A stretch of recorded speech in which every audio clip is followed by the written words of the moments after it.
Shalom kekasih Tuhan, apa kabar? Kasih karunia Allah yang melampaui segala akal, kiranya memelihara kita sampai selama-lamanya. Amin. Saat ini saya rindu membagikan firman Tuhan yang saya beri judul doa yang diajarkan oleh Tuhan Yesus. Bagaimana berdoa, dan itulah yang menjadi pembahasan kita pada saat sore hari ini. Terambil dari kitab Matius pasalnya yang ke-6 ayat 5 sampai seterusnya. Demikianlah firman Tuhan. Dan apabila kamu berdoa, janganlah berdoa seperti orang munafik. Mereka suka mengucapkan doanya dengan berdiri dalam rumah-rumah ibadat dan pada tikungan-tikungan jalan raya, supaya mereka dilihat orang lain. Aku berkata kepadamu, sesungguhnya mereka sudah mendapat upahnya. Saudara-saudaraku, poin yang pertama yang diajarkan oleh Yesus tentang hal berdoa, kita tidak boleh berdoa seperti orang yang munafik. Munafik dalam pengertian apa, saudara-saudaraku? Berdoa yang pamerisasi. Jadi doa tersebut bukanlah lahir dari hati dan kemudian ingin didengarkan oleh Tuhan untuk memuliakan Tuhan, tetapi agar seluruh dunia tahu bahwa kita berdoa. Ini sebenarnya akan berbicara masalah hati kita dalam berdoa, motivasi kita berdoa. Saudara-saudaraku, berdoa yang seperti ini disebutkan oleh Tuhan Yesus sebagai orang yang munafik.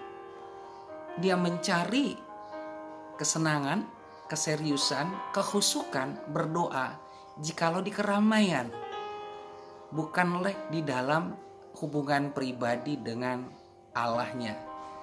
Yesus lebih menyukai connecting dengan Tuhan di dalam kesendirian, di dalam motivasi mencintai. Itu yang penting dari makna yang ingin disampaikan oleh Tuhan Yesus. Seperti yang banyak dilakukan oleh orang lain, mereka berdiri, berseru, berteriak di tikungan-tikungan jalan, di rumah-rumah ibadat. Saudara-saudaraku, berdoa adalah berhubungan langsung, karib dengan Tuhan, dari hati, saudara-saudaraku. Dan akan dijelaskan oleh ayat seterusnya, saudara-saudaraku. Kita akan lihat di dalam ayatnya yang ke-6. Tetapi jika engkau berdoa, masuklah ke dalam kamarmu, tutuplah pintu dan berdoalah kepada Bapamu yang ada di tempat yang tersembunyi. Maka Bapamu akan melihat dari tempat tersembunyi dan akan membalaskannya kepadamu. Saudara-saudaraku, poin yang kedua untuk menguatkan poin yang satu tadi tentang berdoa seperti orang munafik adalah Yesus berkata, jikalau engkau berdoa, masuklah ke kamarmu, kunci kamarmu, berserulah, berteriaklah di dalam kesunyian kamarmu, silent kamar, keheningan di kamar, berbicara kepada Tuhan dalam doa. Ungkapkan isi hati kita di dalam kamar. Raja Daud berkata bahwa dia membasahi tempat tidurnya dengan air mata, dengan pergumulan, dengan keluhan-keluhan dari hati yang keluar sebagai dupa yang harum di hadapan Tuhan. Yang kedua, berdoa yang diajarkan Yesus kepada kita adalah berdoalah di tempat yang tersembunyi, hiding place, tempat rahasia, tempat tersembunyi, secret place. Maksudnya secret place adalah antara kita dengan Tuhan.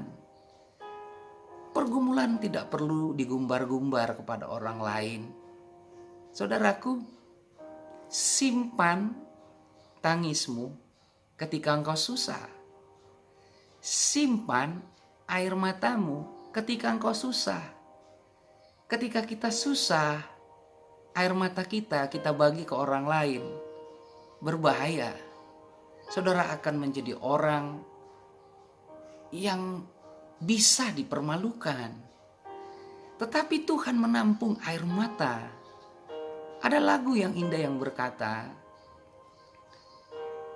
bahwa Tuhan mengerti setiap tetesan air mata. Manusia tidak mengerti setiap tetesan air mata yang menitik dan jatuh ke bumi. Orang terbatas. Saya khawatir jikalau kita bercerita tentang kesedihan, doa kita, pergumulan kita akan kecewa, saudaraku. Mengapa? Bisa jadi kita akan dihakimi, salah, dan lain sebagainya. Kalimat yang datang dari orang lain yang menjadi nasihat menjadi sesuatu yang menusuk seperti sembilu di hati kita. Saudara-saudaraku, bagaimana mengatasinya? Yesus berkata, tetapi jikalau engkau ingin berdoa, masuklah ke dalam kamarmu, tutup, kunci, berserulah, berteriaklah kepada Bapamu di tempat yang tersembunyi. Maka dia akan membalaskan kepadamu sebagai upahmu. Di dalam ayat yang kelima di atasnya tadi dikatakan, kalau orang munafik berdoa, berteriak, meminta, orang lain semua tahu.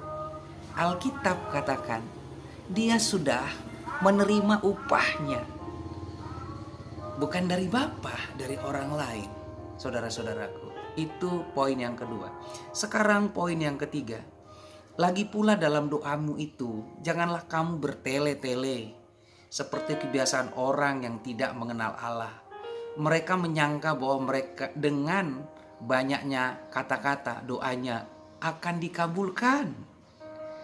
Jadi janganlah kamu seperti mereka, karena Bapamu mengetahui apa yang kamu perlukan sebelum kamu minta kepadanya. Haleluya, saya suka dua ayat yang di belakang tadi ini yang saya bacakan, itu ayat yang ke-7 dan 8. Bagaimana berdoa? Yang ketiga, doa jangan seperti yang bertele-tele. Bertele-tele yang dimaksud tidak bertentangan dengan ayat lain. Ayat lain mengatakan, ketuklah, pintu akan dibukakan. Carilah, kamu akan menemukan. Mintalah, kamu akan diberikan. Bertele-tele yang dimaksudkan di sini adalah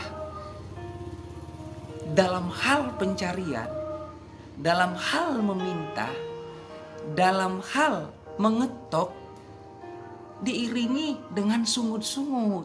Saudaraku, sungut-sungut dalam pengertian seolah-olah ingin mengajari Tuhan, kayak begini loh Tuhan, aku sedang kayak gini, aku mau gini.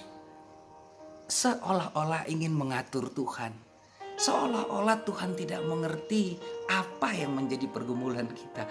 Alkitab sudah mengatakan, Yesus berkata kepada kita ayat 7 dan 8, kalau engkau berdoa, jangan seperti orang yang berdoa yang bertele-tele. Bertele-tele artinya seolah-olah Allah tidak tahu apa yang menjadi kebutuhan kita. Ayat ini akan menjelaskan kepada kita bahwa sesungguhnya Alkitab mengatakan Tuhan Maha Tahu. Bahkan sebelum kita meminta, dia sudah tahu yang kita butuhkan. Jadi kalau begitu, ayat ini akan berkata kepada kita, ketika kita dalam satu keseriusan, dalam satu pergumulan, penyerahan, kalimat-kalimat yang kita ucapkan kepada Tuhan, itu adalah kalimat terakhir dalam hal permintaan. Maka dalam pergumulan selanjutnya, karena kita harus percaya dengan sungguh-sungguh yang kita doakan sudah kita terima, maka doa yang selanjutnya yang kita ucapkan adalah, Father God, I thank you. Allah Bapa, aku berterima kasih. Pergumulanku yang kemarin Engkau sudah jawab. Pergumulanku yang kemarin Engkau sudah dengar. Pergumulanku yang kemarin Engkau sudah proses achievement, proses fulfillment, proses penggenapan dan penjawaban dari Engkau. Ini yang dikatakan, yang dimaksud oleh Tuhan Yesus. Jadi ketika kita menggedor, berteriak, mencari, bukan seperti anak kecil dalam hal berdoa. Anak kecil di dalam meminta apa yang menjadi keinginannya. Jikalau dia tidak mendapatkannya, dia akan menangis, dia akan merengek-rengek, dia akan guling-guling di tanah, atau dia akan kakinya akan dioles-oles dan berteriak, mama minta, mama minta. Anak kecil bertele-tele, bersungut-sungut. Tuhan Yesus ajarkan kita tidak menjadi seorang pendoa yang demikian. Kita adalah seorang pendoa yang dewasa. Allah tahu sebelum mulut kita mengucapkan, Allah tahu sebelum kita meminta, Allah tahu sebelum tangan kita terlipat untuk meminta kepada Tuhan. Kekasih-kekasih Tuhan Yesus, dan yang terakhir, karena itu berdoalah demikian. Bapa kami yang di sorga, dikuduskanlah namamu, datanglah kerajaanmu, jadilah kehendakmu di bumi seperti di sorga. Jadi ini adalah berbicara tentang struktur dalam doa. Kalau kita berdoa, kita langsung jangan ujuk-ujuk, sodorkan proposal, sodorkan permintaan. Tidak. Our Father in heaven. Ini berbicara tentang konektivitas kita dengan Allah. Agungkan Dia, tinggikan Dia, sembah Dia, puji Dia. Which are in heaven, hallowed be thy name. Ditinggikanlah namamu, dikuduskanlah namamu, jadilah kehendakmu di bumi seperti di sorga. Ini berbicara tentang the presence of God. Ini berbicara tentang hadirat Tuhan, yang dimana hadirat itu kita minta turun dari langit ke tempat kita duduk, tempat kita lipat tangan, tempat kita duduk, pejamkan mata. Hallowed be thy name, thy kingdom come, thy will be done on earth as it is in heaven. Jadilah kehendakmu di bumi seperti di sorga. Jadi dalam berdoa, kehendak Tuhan yang paling utama, bukan jawaban. Ketika kehendak Tuhan ditinggikan, apapun jawaban yang diberikan Tuhan kepada kita tidak penting lagi. Karena kerinduan kita bersama dengan Tuhan melintasi, mengatasi dari setiap pergumulan kita, Bapak Ibu Saudara-saudaraku yang kukasihi dalam Tuhan Yesus. Kemudian ayatnya yang ke-11, berikanlah kami pada hari ini makanan kami yang secukupnya. Yang kedua di dalam hal meminta kepada Tuhan adalah, saudaraku, mintalah secukupnya. Mintalah kebutuhan kita. Bukan untuk kemegahan, bukan untuk peninggian, bukan untuk perut kita yang sejengkal ini menjadi kita, mengatakan permintaan kita itu seperti kita akan muntahkan. Saudara-saudaraku, secukupnya sesuai dengan kebutuhan kita. Dan ampunilah kami akan kesalahan kami seperti kami juga mengampuni orang yang bersalah kepada kami. Berbicara tentang forgiveness, mohonlah ampun kepada Tuhan. Tuhan Maha Kudus, Tuhan Maha Suci. Ketika kita hampiri Dia, maka kita akan hampiri Dia di dalam kesucian dan di dalam kekudusannya. Saudara-saudaraku, dan yang seterusnya, dan janganlah membawa kami ke dalam pencobaan. Berdoa, saudara-saudaraku, akan melepaskan kita dari temptation, dari pencobaan. Yesus berkata, tidak sanggupkah kamu berjaga-jaga barang 1 jam saja, supaya kamu tidak masuk ke dalam pencobaan. Seandainya pun masuk ke dalam pencobaan, kita kuat melewati pencobaan tersebut. Dan yang terakhir, tetapi lepaskanlah kami daripada yang jahat, karena Engkaulah yang punya kerajaan dan kuasa dan kemuliaan sampai selama-lamanya. Saudara-saudaraku, akhirnya struktur doa ini dikunci, ditutup dengan persembahan kepada Tuhan. Bapa, Engkaulah yang punya kerajaan, kuasa, dan kemuliaan sampai selama-lamanya. Demikian saudara-saudaraku, kiranya menjadi berkat buat kita. Dan berdoalah seperti yang diajarkan Yesus berdoa kepada kita. Kiranya renungan ini memberikan kepada kita pencerahan dan memberikan kepada kita poin-poin bagaimana berdoa dan apa isi yang kita doakan kepada Tuhan. Shalom, Tuhan Yesus memberkati. Haleluya.